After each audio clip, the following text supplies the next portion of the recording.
have you ever planned a conversation through your head? Like before it even happened, like you knew you were doing something illegal and you were like, how can I get out of this situation? For example, let's say you were speeding past a cop.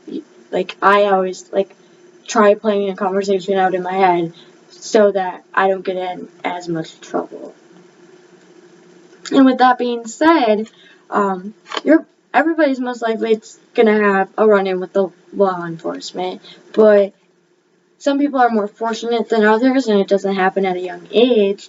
But those that are entered into the system at a young age for committing crimes have a very difficult time of like getting out. That have you ever heard of the saying like once you're in the system, you're never getting out? I personally believe in that. I've seen it. I grew up with people that were entered in like middle school, and they are in their like mid-20s today, and they are still entered in the system. Even though like they might not be actively committing crimes, I've noticed that they are more prone to be watched by the police. Police like actively follow them or like question them like just out when they're seen out in public. So the obviously the criminal justice is flawed in various different ways, and this is mainly due because of how harsh it is for like entering youth in, because once they're in, and there's no way for them really to get out. So in this speech, I will mainly be talking about like the divide of the adult system, which created the juvenile system, and then obviously the adult system still is around. I will be talking a little bit about sentencing and how sentencing is very similar between the two systems, and then the long-term effects of youth offending and being entered into like the system. So to start off, the system started in the early 1800s. Youth were charged as adults and were placed in adult facilities, and people under the age of 14 could claim the infancy defense, which would basically like free them from being charged in the system. Because at this time there wasn't two systems, there was just one. So if you were being charged, you were being charged as an adult, you were getting the same sentencing as adults. You were being entered in the same system, like the same facility as adults. So as Arnott says, like there was a lot of like abuse.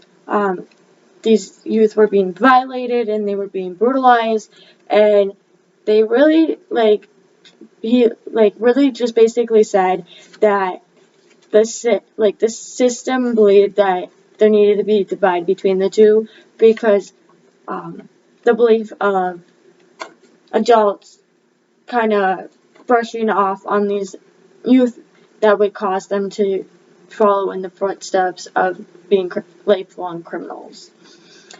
So the system, the first facility that was created for the juvenile justice system was called the House of Refugees. There was no time limit or sentence that kept you there. It was kind of based on like your own well-being and how you were doing. This was mainly due, like they really wanted just to rehabilitate these children, but to do that they couldn't really put a time limit on it. But as time went on, it was seen that instead of like rehabilitating these children, that youth received like corporal punishment or hard labor or like confinement, and that wasn't really beneficial to these kids. It was more harmful to them in the long run. And youth were still able to be charged as adults. So when it comes to punishment, youth and adults almost have the same punishments. I mean, when you think of it, youth still have the punishment of probation, house arrest, community service. There's juvenile detention centers all around like the states. So when it comes to like punishment, they're very similar. The only difference is like probably like the term length. Juveniles usually like stay for like 60 to 90 days, but they can stay longer periods of time. And then the same is with the adult system, is that they have like the probation, and all that stuff.